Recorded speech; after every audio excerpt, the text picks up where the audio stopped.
Welcome to episode 320 of the Thunder Underground podcast. Trent and Jason here as always. And this week we've got another great one because we've got Dusty Grant returning to the podcast. We are only 100 episodes away from 420. And I thought Dusty would appreciate being on an episode that was loosely related to the 420. There you go. I don't know. I thought if anybody I know, he would be cool with that. I have no idea. 420. Right? Yeah, that's what I'm saying. Sorry, I'm just making stupid jokes here, but I thought episode 420 will definitely have Chris Robinson or Willie Nelson on here. Oh yeah, so, for sure. Yeah. Maybe Snoop Dogg. I don't know. Right. I've tried for Willie several times. I'm confident it'll happen one day before he dies. It'll never happen. You don't think so? No. I just keep saying, hey, we had Shooter Jennings on here. We're legit in your world. Right. Let us in. Okay. Well, with all that being said, that's still a year and a half or two away. But what is today is this episode with Dusty Grant. So we've got a lot to talk about with him. We're going to play some new music. All the typical stuff we do here. Talk a little bit. But first, we need to let you know who we're sponsored by. Sunset Tattoo, right here in Tulsa, Oklahoma. Their tattoos are done, get them proper. They're state licensed. They're mother approved. If you give Jake a call or shoot him a message, you can set up a time to talk about what work you need to get done. You can go to Sunset Tattoo Tulsa on Facebook or Instagram to see photos of all his work. Hell, you can go to our Instagram to see at least a single photo of his work because he did a tattoo for me. And I'm very happy with it, and other people have said that they think it's great. So there's you, a good solid plug for Jake. And we know several musicians around town and several touring musicians that have had him tattoo them as well. So give Jake a call at Sunset Tattoo and tell him that you heard about him here.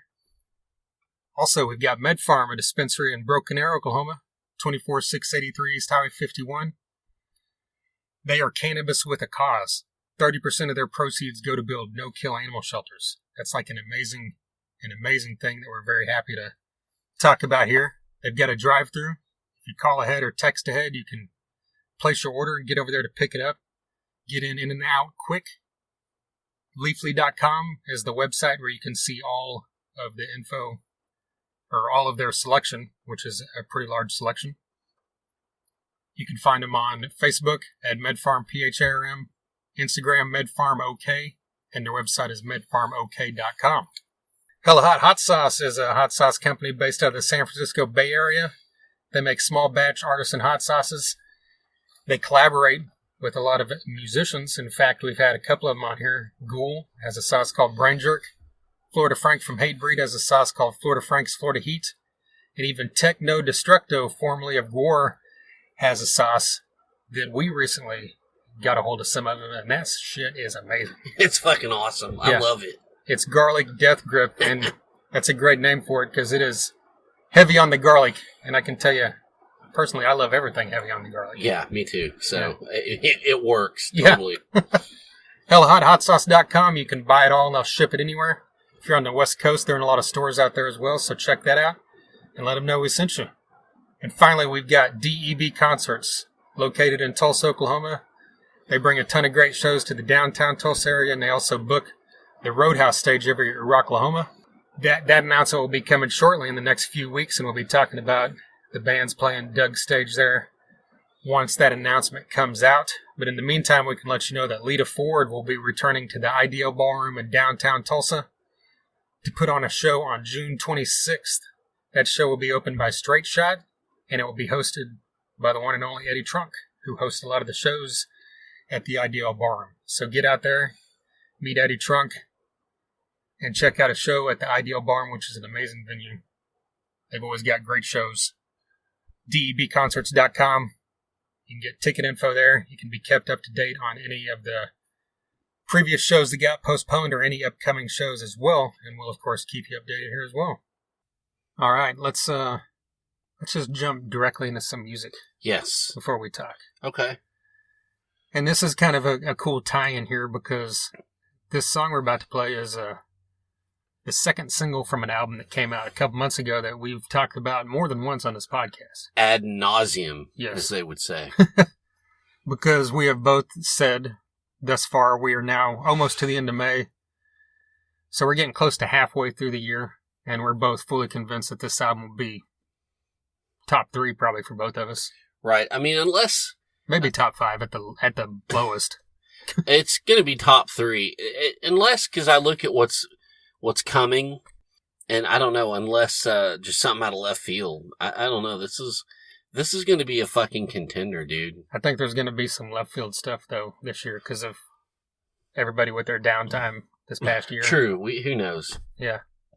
But the point is, we both love this album. Definitely. So I listened to it twice today. Okay. Well, and with that being said, we just recorded another episode with this guy coming up right now. So let's jump into it and talk a little bit about that when we get back. But here is Damon Johnson with Talk Yourself Into Anything.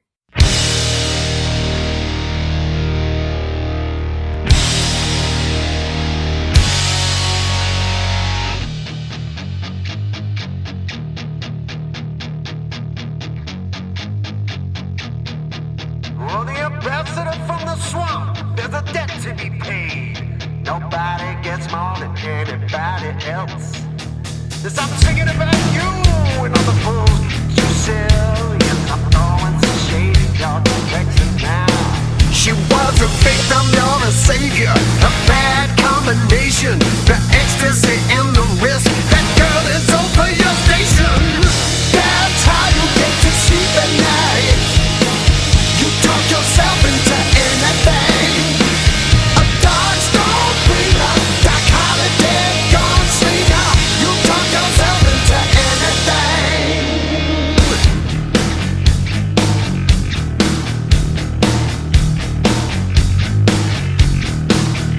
Oh, it feels so good to sing about you and your latest piece of real estate.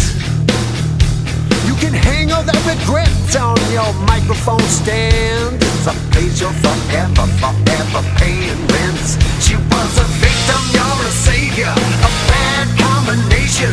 The ecstasy and the risk. That girl is over your station. That's how you get to sleep at night. You talk yourself into anything. A dark storm bringer, dark holiday gone slinger. You talk yourself into anything. Hey, pay attention and learn a lesson from me. You talk yourself into anything. Yeah.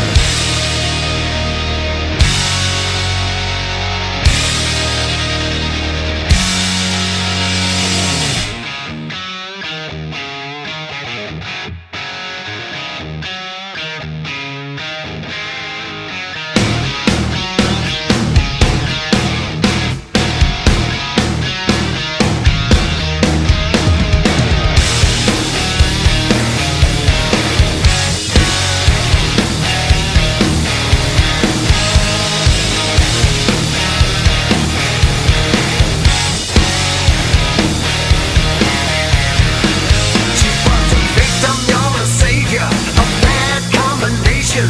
The ecstasy and the risk. That girl is over your station. That's how you get to sleep at night.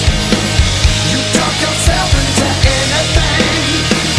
A dark storm bringer, dark holiday gone slinger. You talk yourself into anything. Hey, that's how you get to sleep at night. You talk yourself into anything. Hey, that's how you get to sleep at night.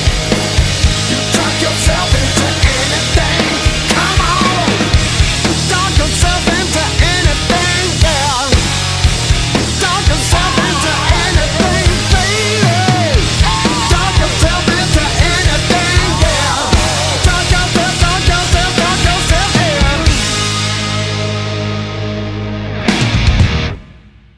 Talk Yourself Into Anything, the second single from Damon Johnson and the Get Ready, their brand new album Battle Lessons that came out here a couple months ago.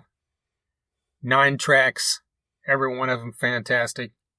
This song, I have stated, is, at this point in the year, my favorite song of 2021. There you go. I think maybe Like No Other by Dead Daisies or Summertime by Tea Party might be the only contenders to knock that off so far, but that's neither here nor there, because what is right now is that this song is amazing. Right, definitely. As is this whole album. And the story behind the song's cool. Oh, yeah. That's for a different episode. The episode with him. Yes. But yeah, I love this record. This record's got hooks. It's catchy. It rocks. The song's no exception. And I like when we get to play this kind of stuff, you know, the national stuff. So yeah, it's great. Yeah. Yeah, huge thank you to Jody from Best Bet Promotions for sending over this track. And of course, for setting up that interview. For those of you, if you're not familiar with the name Damon Johnson, he was the founder of Brother Kane. He did that for several albums. Then he's also been Alice Cooper's guitarist. He's been in Thin Lizzy now for 10 or 12 years. He was in Black Star Riders for their first several albums. All kinds of great stuff. And he has several solo albums, including these last two with the Get Ready, that are freaking fantastic. So do yourself a favor and check that out and look for his episode coming here in about 2 or 3 weeks. Because next week we've got Josh Todd of Buck Cherry coming. Fuck yeah. That one just kind of came out of left field. We got that recorded here this week as well. So that'll be coming next week. Talking about Buck Cherry's new album that comes out in about a month at the end of June. Mm-hmm. Be on the lookout for that. They've already got 2 singles out. And then we've also got an episode coming up with members of the Normandies and Grind. And all kinds of great stuff to look forward to. Exactly. I can't wait. Starting off to be a great summer. That's right. All right, is there anything that we should talk about before we jump into this episode? Yeah. Well, real quick. Okay, I cover that laugh. I was going to avoid that unless you brought it up. No, I guess it actually at this point is we should talk about it now. Yeah, because it's news. But go ahead with what you were going to do, then we'll get... Go ahead. This is something I mentioned to you that I wanted to bring up on our episode last week with Robert Mason of Warrant and the End Machine. I wanted to bring this up because it kind of fit with that genre, but who cares? We're talking about it now. Is that Robin McCauley has a new solo album out. I friggin' love it because, you know, a lot of times we're like, oh, this sounds reminiscent of a time period, but with a modern feel. You know, that whole vibe. But this sounds reminiscent of a time period with that feel. Okay, well, I need to listen to this. And it's not because Robin McCauley's stuck in 1989. It's just because I kind of mentioned this at another point earlier on, but when he was on our Eddie Van Halen tribute episode, he mentioned that he was finishing up that solo album and that the record company had really pushed for him to make it sound like what people knew him for, which was Macaulay Schenker Group for the most part. Right. He said he would have rather done something else, but this is what they wanted, so this is what he did. That's what it sounds like. If you like the Macaulay Schenker stuff from the late 80s, early 90s, this is what that sounds like, just right. with a different guitarist, obviously, besides Michael Schenker. So. Yeah. Well, and doesn't he do the Rating the Rock Vault? Yeah, he's been doing that for years now. Okay, because I cannot fucking remember where I saw it. Something on, maybe it was just a commercial for, I don't know, something about Branson, Missouri. And it was showing all the things around town you could do. And there's a theater with a marquee that said Rating the Country Vault. Oh, wow. So I'm like, the whole Rating the whatever vault, that's a thing, that's a brand. That's now a brand, yeah. That's cool. Anyways, go ahead. I hope that, like, in Oakland, California, there's, like, a Rating the Hip-Hop Vault or something. There could be. You know, I don't know. Where else, like, maybe in, like... New Orleans Rating the Jazz Vault. There you go. This is getting stupid. Maybe like in Jonesboro, Tennessee, it's like Rating the Bluegrass Vault or something. Seattle Rating the Grunge Vault. Right. God damn it. We can't, this is why we can't have anything nice. Yeah. We're fucking assholes. Right. So, anyways, okay. In Wichita, it would be Rating the Sad Acoustic Rock Vault with Dusty Grant. Okay. There you go. The Sad Acoustic Rock. Sorry. He's like, fuck you now. Oh my God. But so I guess the thing we should talk about is David Ellefson Yes. is no longer a member of the band Megadeth. I mean, let's just get into it. It's one of our favorite bands, one of the big four. Yeah. That whole thing, and David Ellefson is out. It's like I can see every side of this. My personal opinion is it's idiotic to let him go, but I understand why they did, just because of the whole brand and that kind of thing. But at the same time, this isn't freaking Celine Dion. This is heavy metal. Right. 90% of people that know about this aren't going to not go to a Megadeth show because he's in the band. In fact, Right. more people, you're probably actually pissing off some people now. Well, here's the thing. I mean, a small faction, but Here's the thing, and I've seen comments like this everywhere. It's like, what does heavy metal come to? And I'm like, okay, that has to stop. but it's not just heavy metal; it's just rock in general. I think. Yeah, well, rock, But this heavy isn't- metal rock, whatever. It's not 1990 anymore. Yeah, it's not, and it's not cool. And don't get me wrong, because I'm gonna kind of go into this here. I get it. Rock stars cheat on their wives. That's been a thing. And it's really weird because, you can have the Scorpions put out a record with a fucking naked 13-year-old on it 40 years ago. Or fucking Ted Nugent or Jimmy Page getting guardianship of a 14-year-old so they can fuck her. Look, yes, I get it. It's creepy. That's not cool. So it's weird that, and no one has said shit about that. But now everyone, now we gotta fire Dave Ellefson because he cheated on his wife. Not even cheated, just an online. See, I don't know. I don't know where this is going. It's just so fucking weird. So yeah, it's, why is this cool and that isn't cool? It's a different day and age, I But guess. it is a different day and age. And like every time that this gets mentioned, the name Megadeth pops up. Right. And as the press release from Mustaine said, an already strained relationship. My belief, or my speculation, is that Mustaine probably never liked all the extracurricular shit Ellefson did. Or, cause, Mustaine's kind of a... True, but my guess is that you would think that he would talk, like the thing you mentioned with the logo. Like he used Megadeth font for the Ellefson band right, logo. yeah. My guess is he probably didn't just do that without saying, "Hey Dave, this is what I'm doing." That cool, right? True, but I just, and then I don't know, but you see how Dave Mustaine is, how he is in interviews, and Right. which means nothing because who knows really. But I just have a feeling, I have a vibe that he probably wasn't cool with, oh wow, you're doing another tribute record with Mark Slaughter. God damn it, So, but I don't know. Who knows? Which was awesome, by the way. Oh yeah, but I think it was obviously it was just something else where they could go, okay, you know what, we're done. Yeah. See, that's the point. I think this is not, even though that's what it's labeled as, he was kicked out of the band because of this. Mm.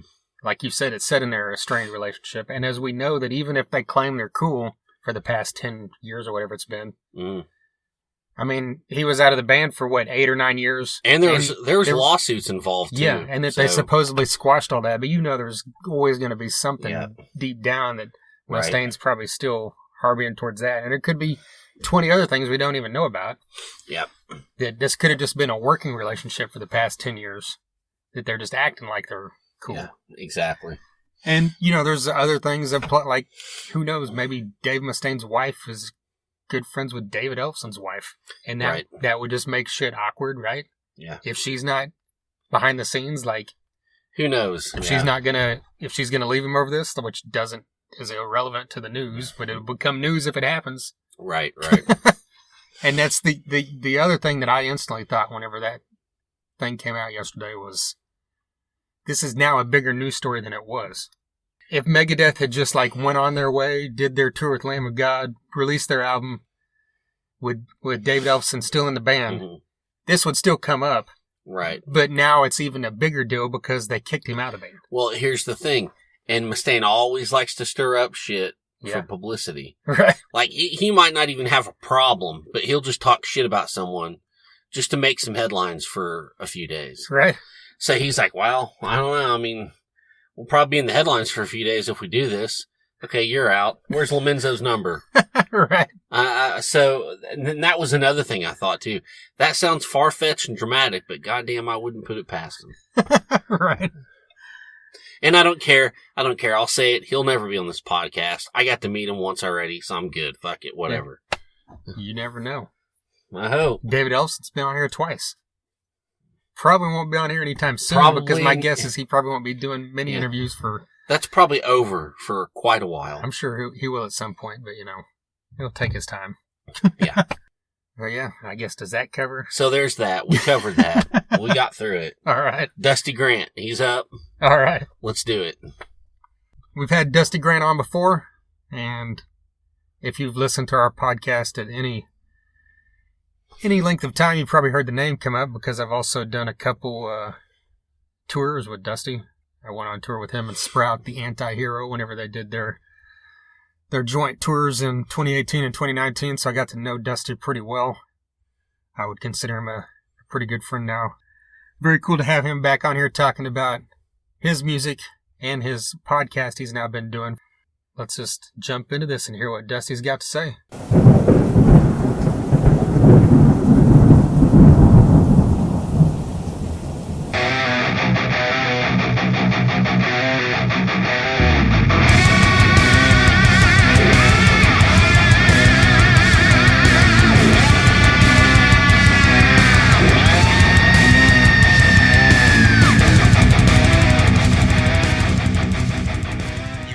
Through the Cracks here a few months ago, earlier in the year, and you've just announced you've got a new single coming in this next week or two. Is that kind of the format you're looking to do now, is singles throughout the year, or you?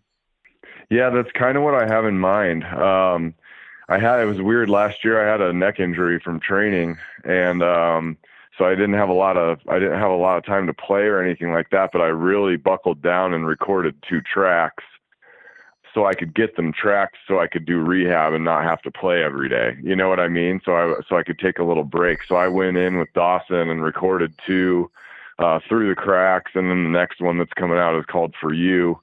I recorded both of those with him in that weekend just so I could buy myself a little time to bank some songs. But now just started testing the water with booking like today, actually. So I'm going to see how that kind of goes. See if I can travel around, sell some merch, make some money, and try to see people, because I haven't done that for a while. I'm just kind of playing it by ear to see how things go. Are you hoping to do that like this summer, or are you thinking do you have a timetable on that? Well, I have stuff. I have a couple things booked already.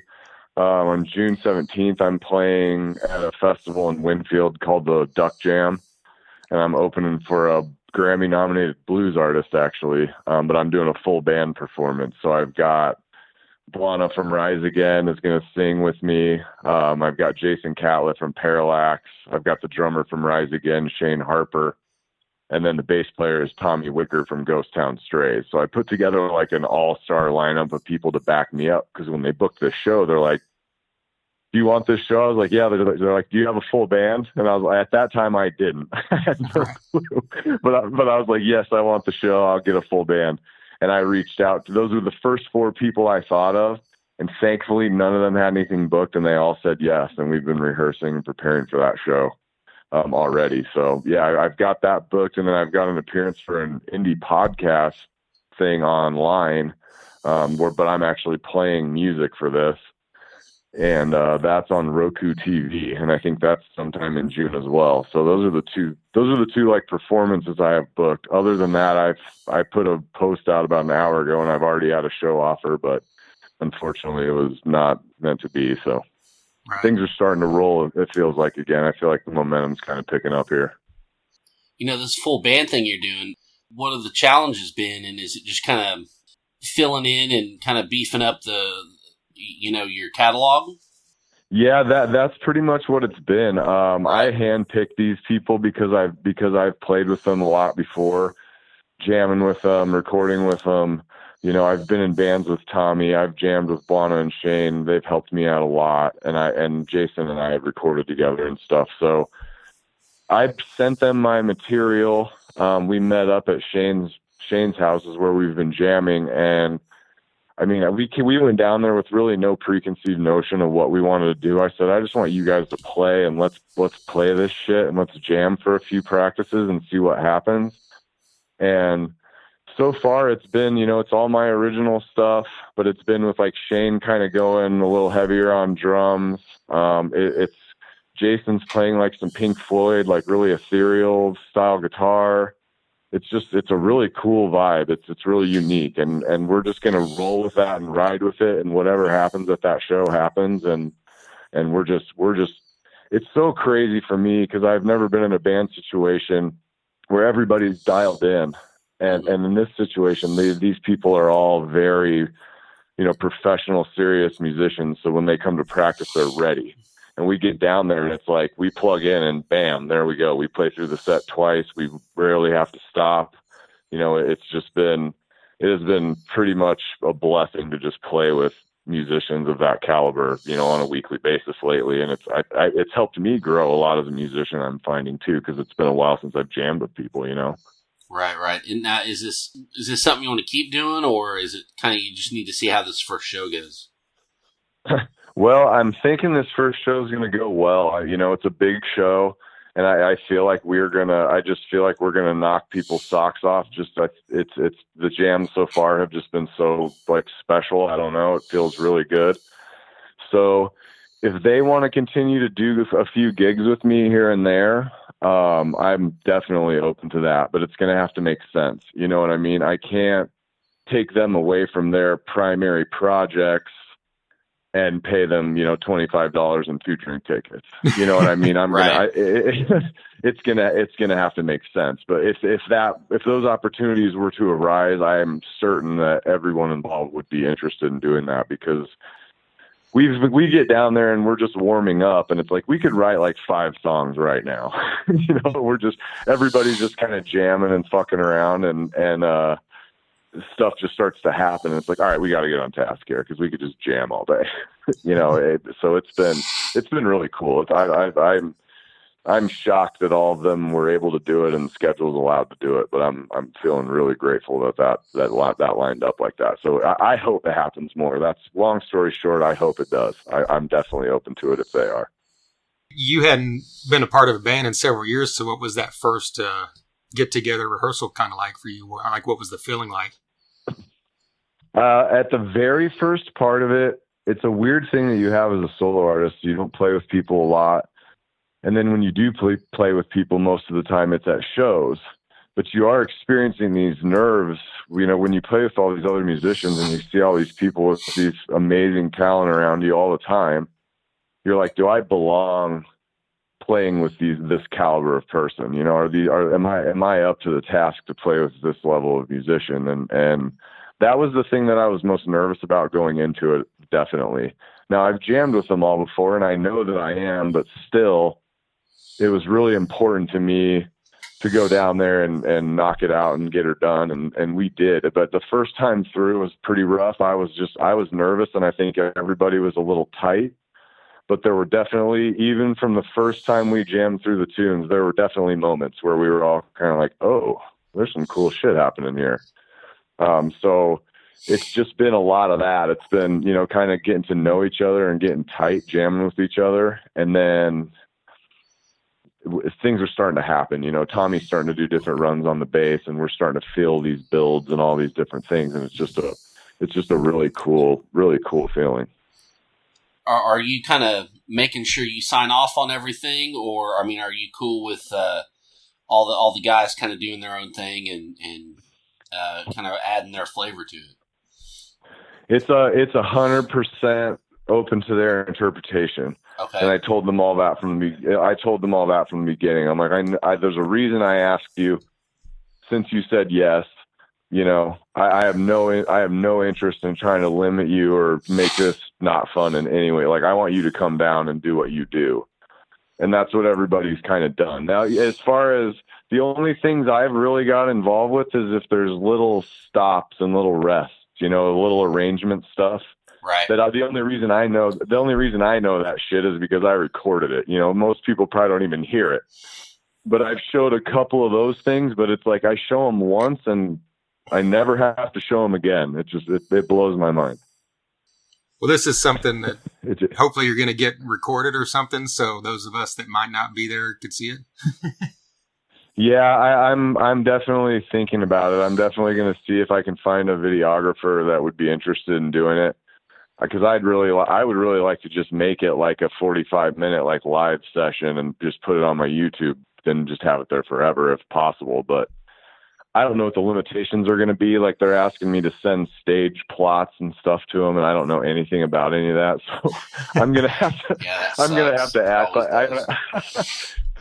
I'm going to have to act like I know what I'm talking about here, and then go from there. But I think I'll be able to find somebody. If not, I'm sure somebody will go live. But I would love to have a recorded version of it because it's going to be a one of a kind show, and I don't want to miss that moment, you know. So I'd say I'm 90% sure I'll find somebody to film it and be able to share it.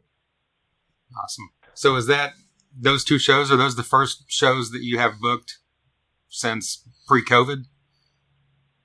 Yeah. Okay. Yeah, definitely. Those are those. Well, I played one show last year. I think it was in September. I think I played one show, and it was like a COVID concert series at the Crown Uptown Theater here in Wichita, which is a really beautiful place. I played a show there, and it was amazing. But that was the only thing I've done since the last show that I was going to play that I canceled was actually Tulsa with Tim O'Kelly and Garrett.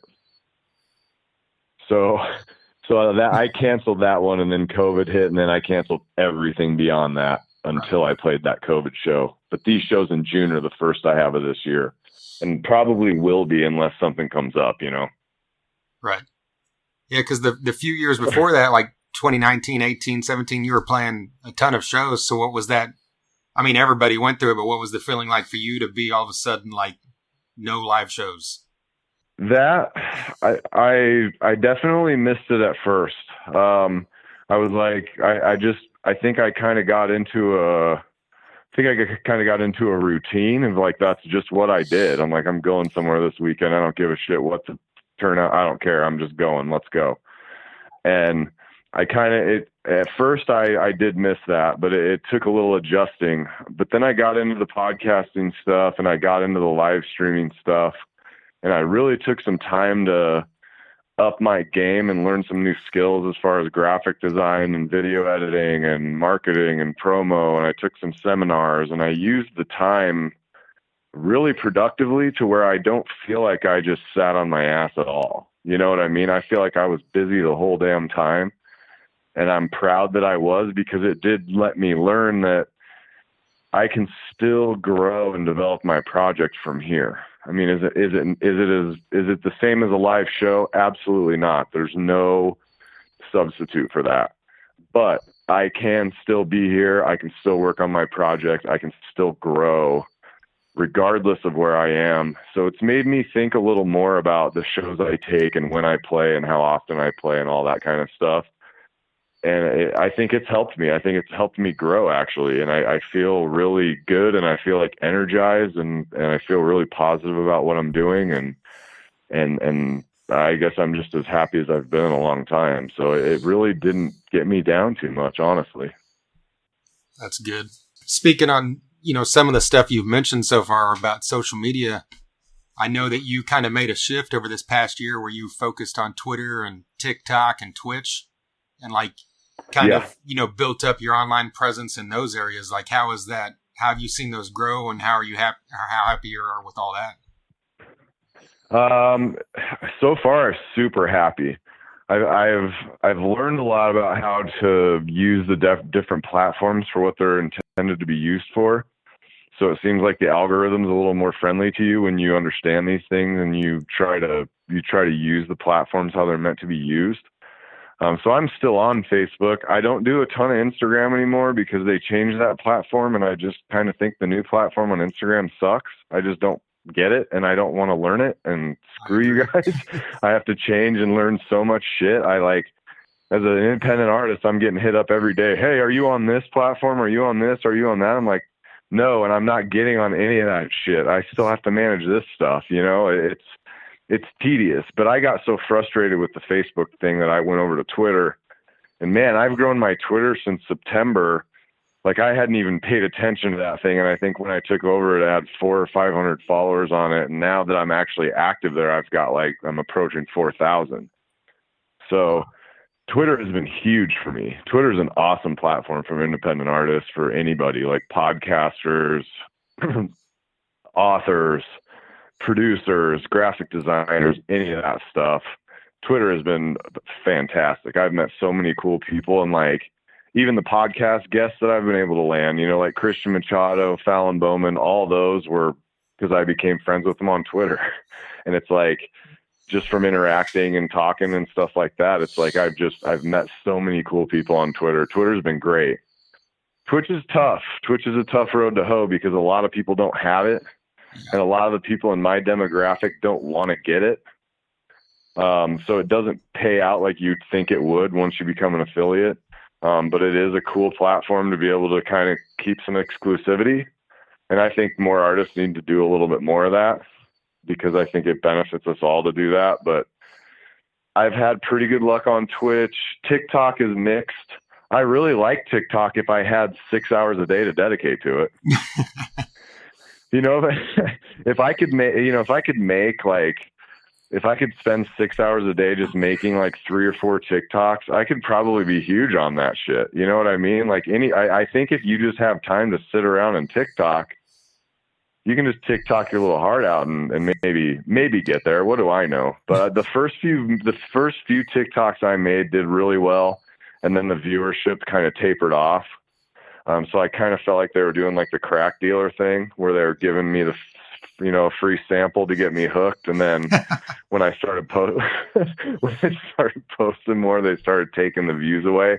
So when I saw that happen, I stopped being as aggressive as I was there. But I would say right now, Twitter's definitely my main go-to for social media for independent music and promotion and all that stuff. I used to think years ago, I think when I'd hear the word social media manager, I'm like, that seems like a cush job. But then just from the small experience I have with our podcast, I'm like, I don't even want to, like you said, I don't want to get on new platforms because it's already a pain in the ass dealing with the few that we're on, you know? Oh yeah. It's a thing, man. Like every single person that's come on my show or whatever, and I'm sure you have the same thing. Every artist that you talk to is like, this fucking social media thing is exhausting. Yeah. Like everybody's saying that. But if you want to have an engaged following and grow, you better be on that shit, buddy. Yeah. I mean, you don't have a choice. So I've been trying to do it as much as I can, dude, but I have a job and a family, and it's like the fact that I get as much done as I do is probably a miracle. So I when people ask me if I'm considering new platforms, I'm like, no, I think I added like 4 new platforms last year, and that's going to have to be it. Until someone starts paying me or someone wants to start doing it for me for free, like, I don't have the fucking time, man. It's crazy. And then you got to learn all the platforms and what you can post and when and how you can I use links here? It's just crazy, man. I know I'm sounding a little old, but I am old, dude. I'm 40, so whatever. Now they need to come out. Someone needs to develop some kind of platform that you post on it and it post it to all those things. Not like, you know, in the past where you could do that with like a tweet and it would go to your Facebook, but I'm talking like a full on YouTube video that also goes to your Twitch and your Facebook and your Twitter and everything. You know? Yeah. Yeah. And then, but then you do that stuff. And like when you do auto posts from like Instagram to Twitter or whatever, nobody looks at those tweets. Yeah. Cause it just looks like a generic link. It just looks like a generic piece of shit. You didn't put any effort into it. I might unfollow you. You know what I mean? Like, I don't want to see bullshit. So it just comes down to using them correctly, but it's so time consuming, dude. It's crazy. Yeah. Well, that's kind of another thing I wanted to ask is, like you just mentioned, between dealing with all that stuff, making your music, starting to book shows again, you've got a family, and then you've got a full-time job, and now you've got a podcast, which is full-time as well. Like, how do you balance all this stuff and still not feel overwhelmed and just tired as hell all the time? I mean, I do feel overwhelmed sometimes. I'm kind of there now. You know, I put some pressure on myself for this release. I'm going to release it next Friday. And that's very short time for me, but I'm kind of doing this weird challenge for myself to like, I think I've been getting a little bit lazy on some stuff like the booking and the hustle and the promotion. And it's like, I need to get back on the horse. So I'm kind of in grind mode right now. So I feel good and like energized, but really for me, it's like prioritizing my time. I sit down and I think about how my week's going to look. And it's like, okay, well, I have to make 3 hours this week to try to do something to take care of myself, get some exercise, whatever it might be, go for a walk, whatever. I need to do this, and I have like a list of shit that I kind of map out for the week. And when I get down to working on something, I only work on that. And if I set time aside to do that during that time, that's what I do. So it gives me a little bit of, I don't know, I guess I feel more focused when I'm just working on one thing. Like if I'm writing music, it's like, okay, you're going to spend 45 minutes this week writing, figure out when. And when I do that, I go down in my jam room, I turn the phone off, I just go in there and it's 45 minutes of focus. And you'd be amazed at what you can do when you're not distracted all the time, you know? Right. And I have a ton of distraction around me all the time. And I don't know why or how I do it. I like it. And I guess that's the best answer I could give. I really like the hustle. And I feel like when I'm sitting still and I'm not doing anything, it's like I'm wasting my life, you know? I'm not getting any younger. You know, if there's opportunities, I want to be ready to crush those opportunities, and you're not going to get those opportunities sitting on the couch. So I just try to stay moving, you know, try to stay moving forward. If I make mistakes, brush them off, move forward, try to learn from them. And I just try to be really, really efficient with my time. It's a lot of scheduling and a lot of prioritizing, I would say is the best answer I could give there. Gotcha. Well, is it do you kind of tend to do the same thing with like family? Cause you want to like focus on, you know, I'm not doing anything for 2 or 3 days because I'm just going to spend time with the wife and kids, or how do you do that? Absolutely. Yes. I make time for that on a daily basis. It's like, all right, even though my wife has this going on and this going on, and one of the kids has this going on and we've got all this, I'm like, we're going to sit down together and we're all going to eat and we're all going to put our phones away or whatever it might be. Right. I definitely plan all that stuff. I'm definitely going to be a little bit more cautious with how I do things, because now that I've been home a lot, I realize a lot more of the challenges that my wife faces when she's home alone. Oh, and so it's like, it is kind of inconsiderate sometimes, you know, you're playing for $50 on a Sunday night to 4 people. And, you know, she's at home with 2 kids with the flu. Right. You know, it doesn't make sense for you to be gone. You know what I mean? So I put a lot of that in perspective, and I always try to make that a priority. That's always kind of the first thing. And then the only reason I'm just starting to book now is because of family stuff. So it's just family always comes first, no matter what, to me. Absolutely. We've mentioned the podcast a few times, and before we kind of get into DG and Friends, I wanted to ask you, the Sprout and Dusty show was around for a bit and then it just kind of went away. Did you guys just kind of decide to stop doing it, or is that something you want to talk about? Yeah, I don't mind talking about it. He came on my podcast and we kind of talked about it too, because I think a lot of people were curious. There was never any beef or drama or anything there at all. It was basically what it boiled down to is Sprout was going through a transition with his job. And some personal stuff that he was dealing with, and it was making it very hard for things to get scheduled and organized and all that type of stuff. And I have to do things at a certain time, just because, like we just talked about, I have to prioritize my time differently than someone else may that doesn't have a lot of this stuff or whatever. But what was happening is, like, he had so much going on in his personal life, and I think he was just trying to balance it all. And I think the podcast, you know, we both talked and was like, I think we should just table this for a minute. And then we both agreed on that. And that's kind of where we left it. And it's not done forever. Probably. I'm guessing we'll at least do reunion episodes or something. Okay. But no, there was never any beef there or anything like that. It just happened the way, cause where he was at in his personal life, schedules didn't line up. So it became very difficult to continue doing it.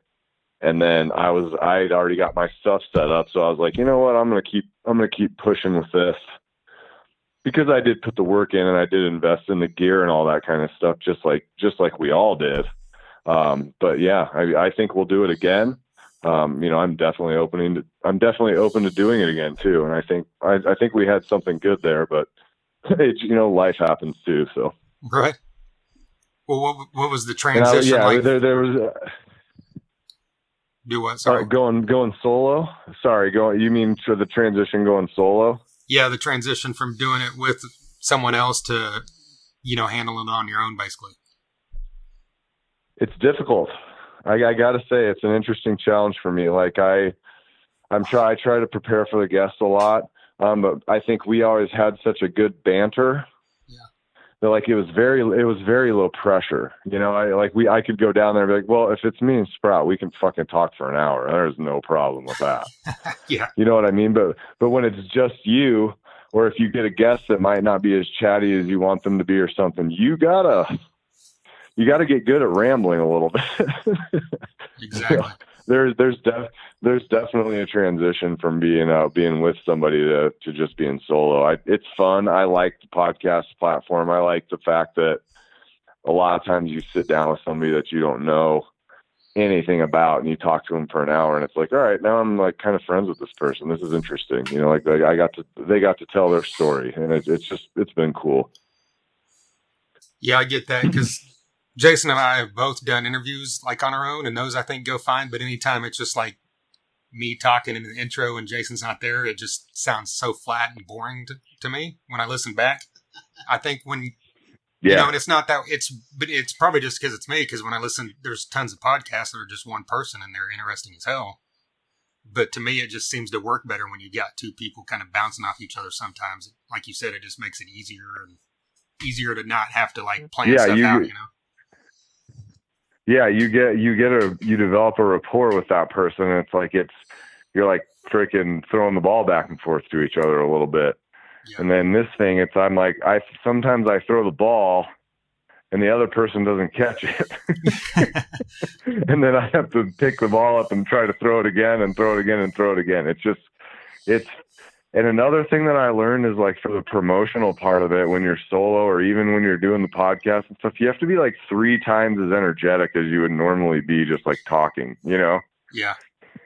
So you try to get the person like excited to talk to you as opposed to like making it like, oh God, another one of these, Yep.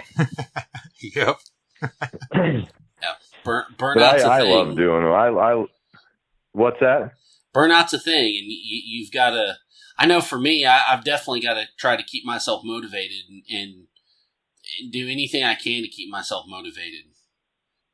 And I do too. I some days I just have to like make myself. I'm like, do I want to go to the gym today? Fuck no. Like I want to sit home and drink Modelo on the couch. Like I don't want to do this. Do I want to take that seminar? No, I don't. Gosh, I can think of a million things I'd rather do. But I could sit down and watch Mortal Kombat, or I could go take a seminar that's going to help me grow. Right. And that's how I try to put it in perspective. And I don't always succeed at that. I fuck up just like everybody else does. But that's how I try to rationalize things to myself to keep me upright and motivated. Yeah, I feel you because there's been times where we had almost all of February we didn't do anything just because we both kind of got into another one of those things where we got burned out. And then even whenever it was time to put out a new episode, I was kind of just dreading sitting down and editing it. But then once I did it and got it completed, then I was like pumped again, so it's just kind of like you just go through those phases.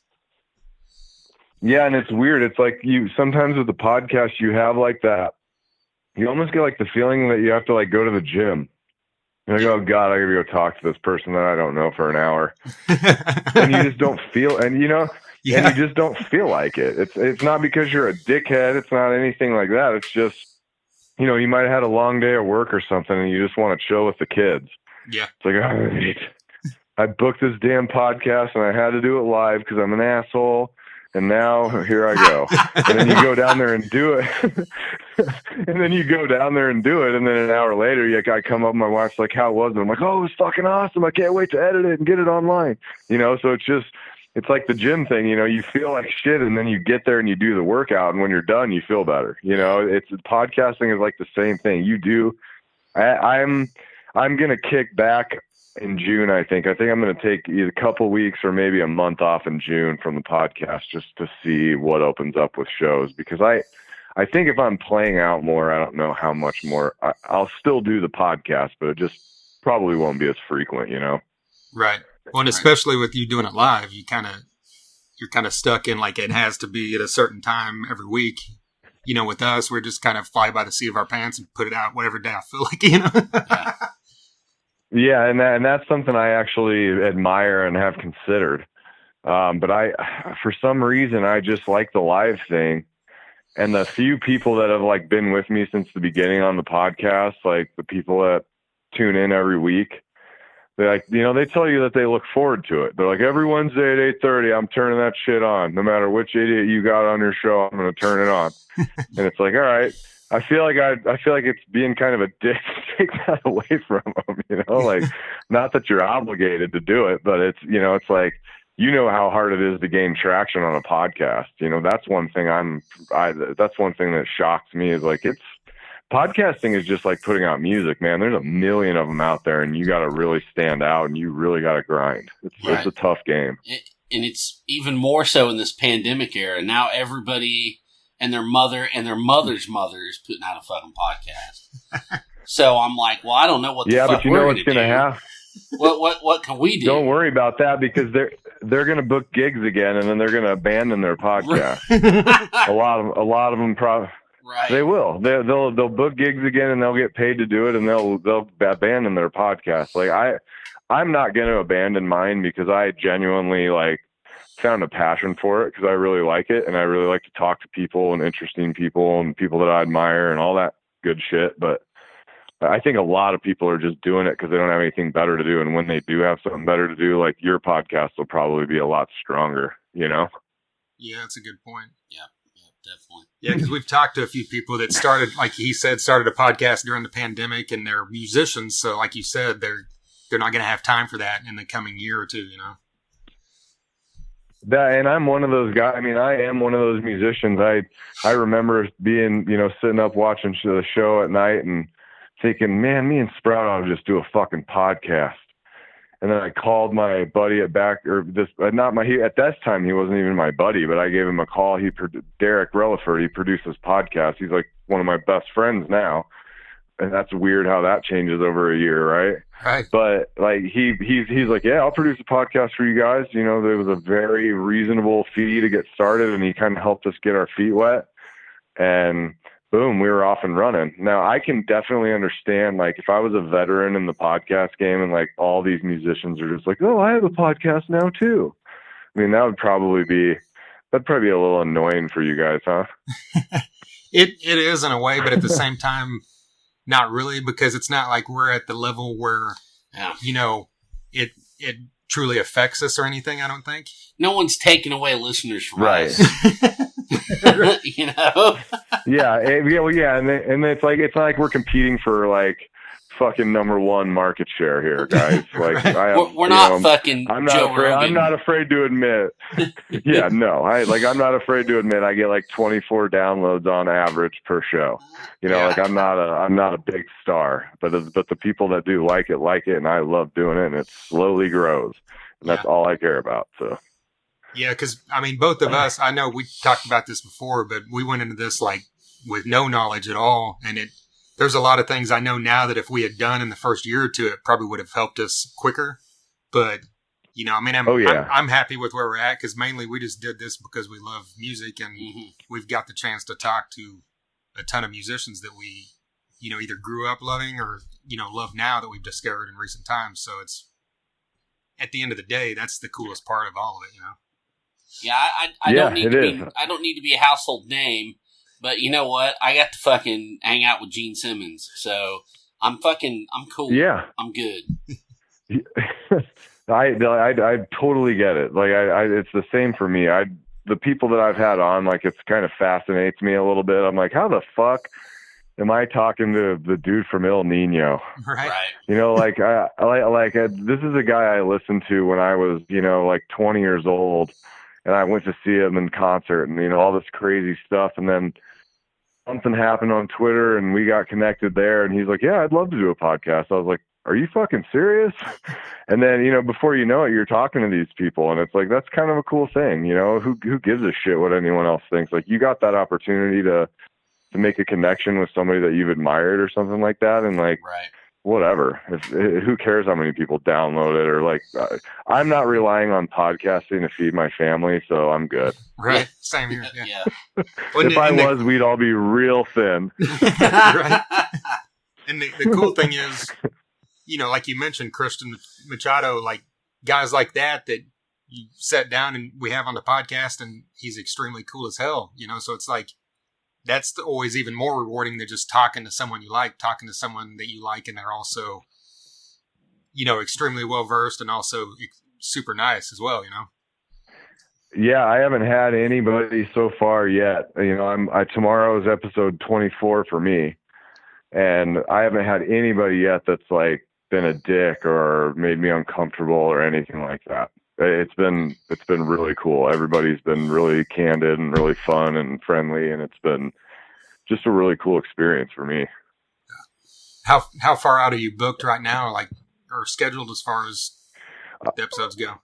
I am booked through May, so I've stopped booking by design. So I think I got 5 more, and then I'm on a little bit of a break.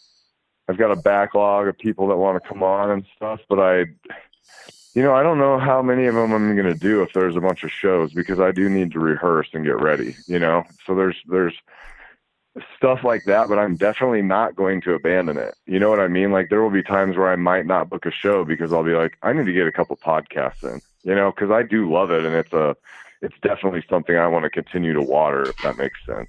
Yeah. When it's like, so did it feel, when you and Sprout first started it, did it feel natural to you? Because that's the first thing I noticed about, like, just even the very first episode you guys did, that you both sounded extremely, not, what's the right word? Like, it just seemed natural. But that could have been because the two of you were, used to talking to each other. But even now, when you transition into your own, you sound, like you're just a natural at it as well.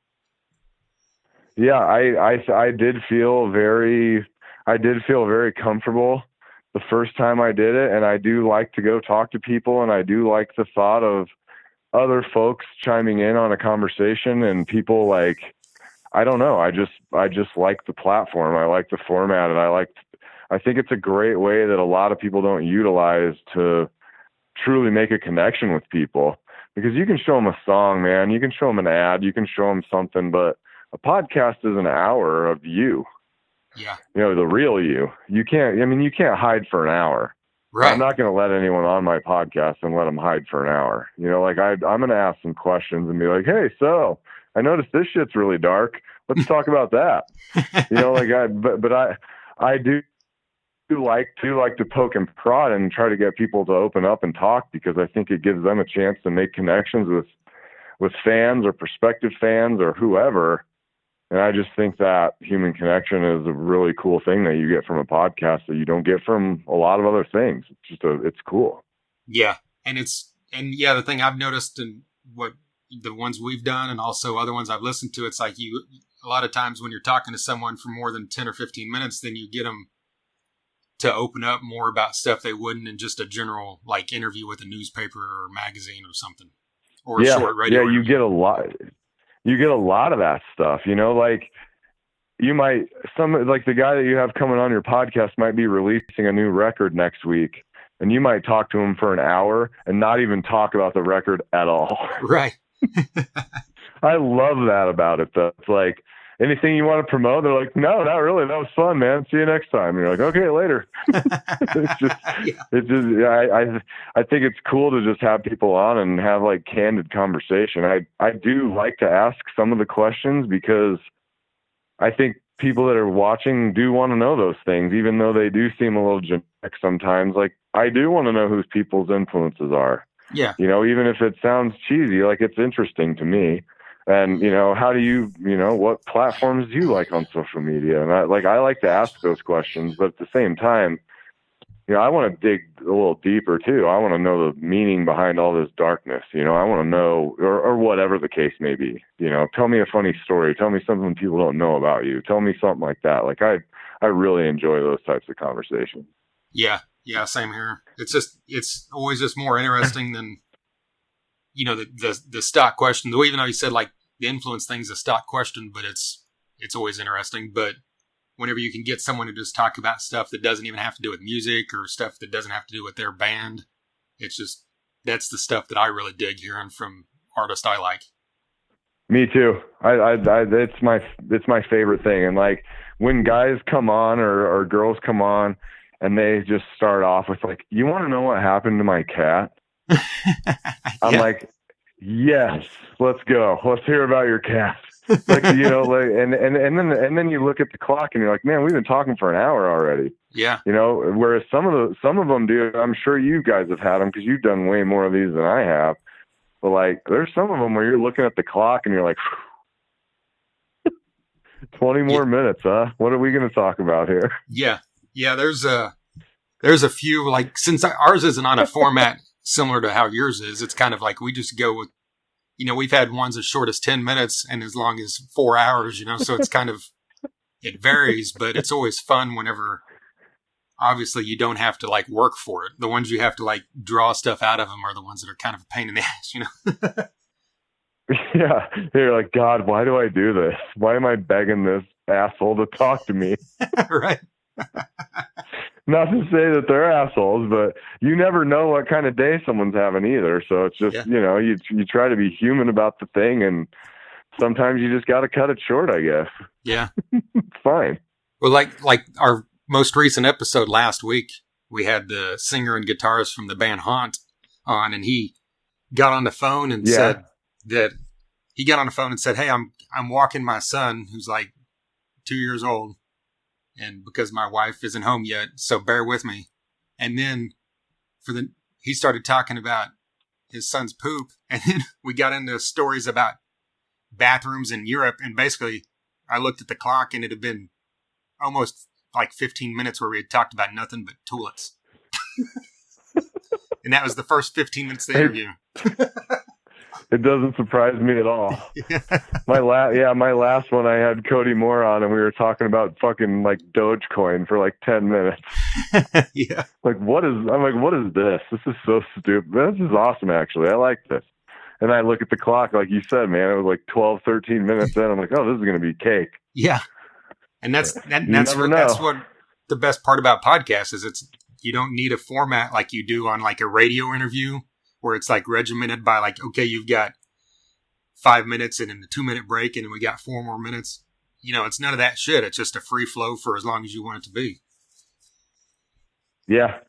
I've tried to keep mine to an hour, but if I had more time, I would definitely be into 2 hours, because I think 2 hours is like really gives you a chance to know somebody. And I don't mind listening to long shows at all. Yeah. Same here. Well, where are you hoping? I mean, obviously you want to keep building with it, but like, do you have specific people in mind, like that you're hoping to get on the podcast, even if you don't want to mention them?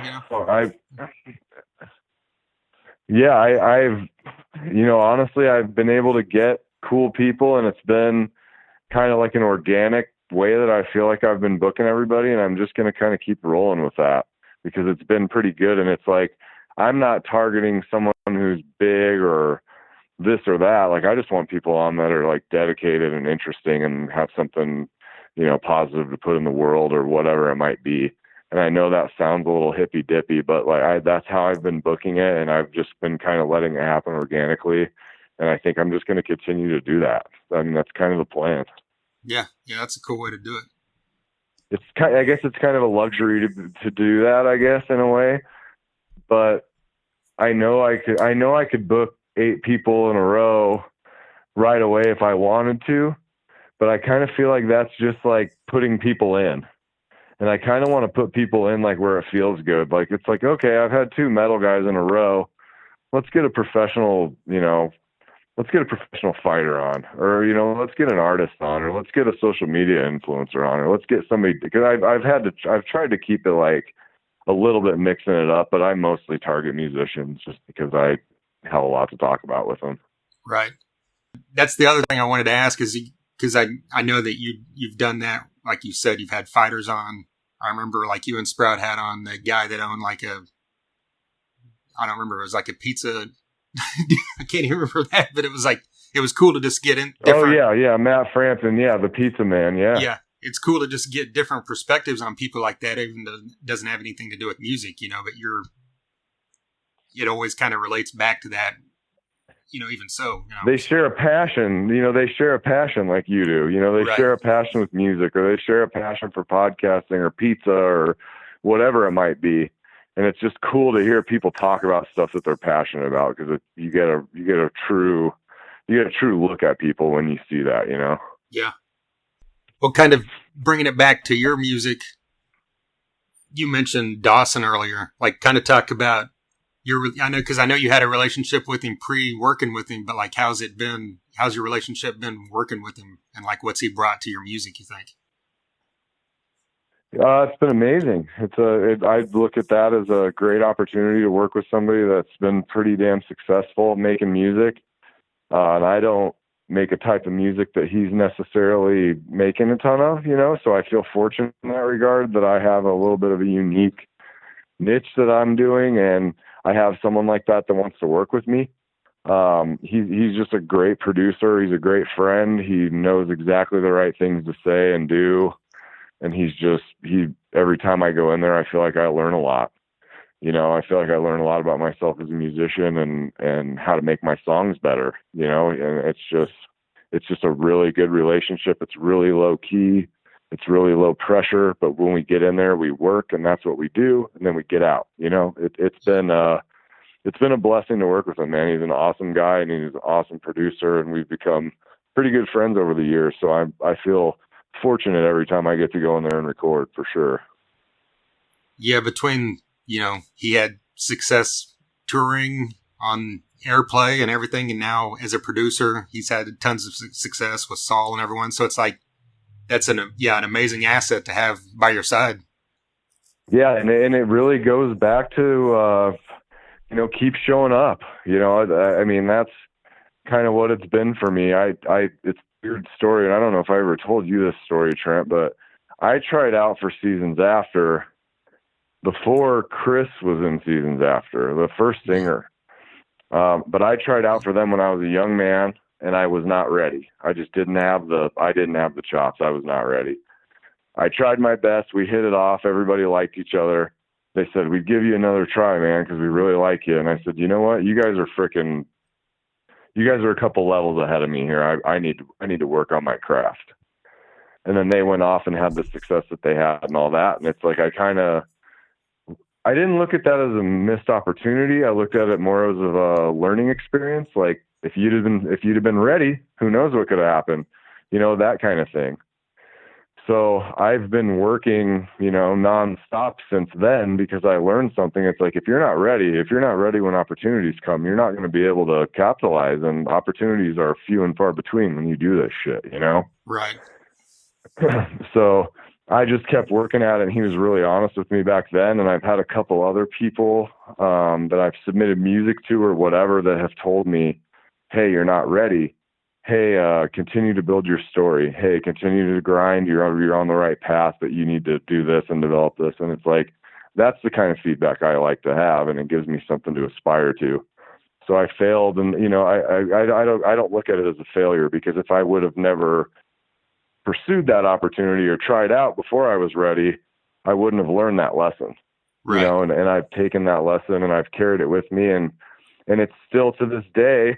When I go down to record, I want my stuff to be impressive. I want to stand up with other artists. I want to show, that I have put the work in and all that kind of stuff. So, I've learned a lot of lessons, and I've carried them over, and that's been just a really long relationship and a long friendship. And it's just been, it's been really good. It's awesome. That's great. Well, I think we probably talked about this last time you were on the podcast, but it's been like 2 years now, so I'm going to bring it up again. But like, what was the transition for you, like going from being a part of a a metal band to being just the guy making pretty much every decision on your own and doing everything on your own, the whole do-it-yourself approach. Like, I mean, we already talked about that earlier with it being overwhelming. Yeah, but like, I think we did, but I think my perspective on things changes too. Like, I honestly love the fact that I'm the only decision maker. right. I love the fact that I can move on something when I want to, and I don't have to have a democracy. That kind of thing. I can run my shit the way I want to run it. But at the same time, on the creative side of it, the truly important part of it, you don't have anyone to collaborate with and jam with. And I think that's the thing that I may have took for granted back then. It's like, you still are collaborating with other musicians, and that makes you a better musician. So that was a big transition, but it was something that I think helped me because I had to carry the load myself. It was like, you better get out there and you better perform and you better keep trying and you better keep trying and you better keep practicing, because it's all on you. Right. And I think it made me hold myself accountable a little bit. So I don't know. These days I'm looking back at things and I'm like, I kind of felt like the timing was off, but now I kind of feel like all the timing was just right. Like, I feel like the things that happened for a reason, and like, I'm comfortable in my own skin a little more than I have been in a long time. And I know it sounds like cheesy, but I think it just comes with age, and I think it just comes with age and experience, Yeah, absolutely. You mentioned For You as your next single. Is this song happy and upbeat? It is. Is it really? This is gonna surprise people. This one is a love song. I wrote this song for my wife. Oh wow. The video has got a little bit of a dark undertone to it, but the song itself is a love song straight up. I wrote it for my wife, and I'm not afraid to come out with something different, because I've written enough depressing shit. I'm not saying I'm not going to write more, because I have like 20 more depressing songs that I'm going to write, but this one is a happy one. This one is a love song. I think it might surprise people. I might lose a lot of fans, Trent. I might lose a lot of fans. I have 9 fans. I'm going to lose 3 of them with this song. Yeah. The 3 that are only into, depressing stuff, right? Yeah. Some of the 3 suicidal people are going to be like, nah, this dude made me happy today. I'm not doing that. Well, yeah, like with this song, Derek won't be able to make any memes about how he already made one. He already made one. He already made one today, making fun of me because this one's happy. Oh, okay. I missed that. Yeah, in the group, he made one of God, what was the guy's name from Breaking Bad? The brother-in-law, the cop, Hank. Yeah, Hank. You know that meme where he's like smiling and then he's really sad on the one side? Yeah. Have you seen that meme? Yeah. Yeah, it was basically like my old songs were the sad face and my new one is the smiling face. So he's already making fun of me about it. All right. Don't worry. All right. Anything you want to promote? Since you usually end your stuff with that. Yeah, I do. The For You will be coming out May 7th. The video I put in a lot of work on the video with a filmmaker here in Wichita named Lester Rowe. This is his first music video. He's done a lot of dark short films and he's done some MMA documentaries and stuff like that. And I always liked his work. And he made a post that he was considering trying a music video, and I reached out to him right away. And the timing was perfect. So I'm really proud of the next release. If everyone checks that out, that would be amazing to me. Other than that, just check out my website, dustygrant.com, and you can find everything you could possibly need there. Absolutely. All right, man. Well, it's been a pleasure as always. The first time we had you on, I already knew you pretty well, but 2 more years, getting to know you. It's a pleasure always talking to you, whether it's in this context or obviously just hanging out. Yeah, man, I actually have been talking about some Tulsa offers and stuff. So if that happens, I would love to see you guys, man. That'd be awesome to get together in person and catch up for real. Absolutely. All right, man. So, and if we booze, bars, and guitars it again, you definitely know we'll be talking to you too. Yeah, I'm definitely on board unless I have some crazy conflict. So. Okay. Well, we'll hold you to that. All right. Yeah, thank you guys for the opportunity. I appreciate you guys giving me the platform. I really appreciate it. There you go, Dusty Grant. A huge thank you to Dusty for calling in and talking to us there for quite a bit about all his music and all his podcast stuff and everything else he's got going on. Be sure and check out his new song, For You, that he put out here in the past month. There's a video for it. As he mentioned there in the podcast, it's actually not sad. This is the first song he's released, at least in recent memory, that is not a bummer. Right. But so yeah, that's cool. So check that out. And of course, check out the rest of his music and check out the podcast DG and Friends. And I'm not just saying this because he's a friend. It's very good. And he's very good at interviewing. So check that out. And of course, tell him you heard about him here if you hadn't heard about him before. But if you're listening to this because you're a fan of Dusty and you just found us, we appreciate it. Like we mentioned earlier, we've got Josh Todd from Buck Cherry coming next week. We've got Damon Johnson from a million different things coming within the next few weeks. We've got members of the Normandies and Grind coming up. We had Robert Mason from the End Machine and Warrant last week. That was great. Yeah, very cool. We had 2 of the members of Dirty Honey here recently, which was very cool. We had Trevor Church from Haunt on here for the second time recently. We had members of Tesla over this past year, both Brian Wheat and Frank Hannon. We've had on guys from Helmet, Prong, Corrosion Conformity, Typo Negative. Like how I just kept it all in the vein right there. Life of Agony, all that type of music. But we've also had on guys from all across the board. Guns N' Roses to Shinedown to Kiss. So dig through it all. TheThunderUnderground.com. You can listen most anywhere podcasts are heard. Wherever you're listening to this right now, subscribe so you don't miss us in the future. If you see any of our posts on any social media, like it and share it. That helps us out big time. We would appreciate it. We've also got merch for sale on the website. There's reviews of albums. Nothing recent. We haven't done that in a while. So you should write up a new review for the new album from Fall Out Boy. I'm going to go ahead and say no to that one. All right. But there's probably something else that came out that's actually good. Yeah, so I should probably do something. Right? But no, we've also got a YouTube channel with videos that are not this podcast, like us talking about albums and that kind of stuff. So check that out. We'll probably have a Buck Cherry review coming soon on there as well. So be on the lookout for all that great stuff. All right. Once again, a huge thank you to Dusty Grant, DEB Concerts, Med Farm, Sunset Tattoo, and Hella Hot Hot Sauce. And until next time. Overall, good. How have you guys been? I've been good. I went to Mexico for a few days, so I'm good. Feeling pretty relaxed now. Yeah. I did not go to Mexico, so fuck you, Trent, but I'm okay.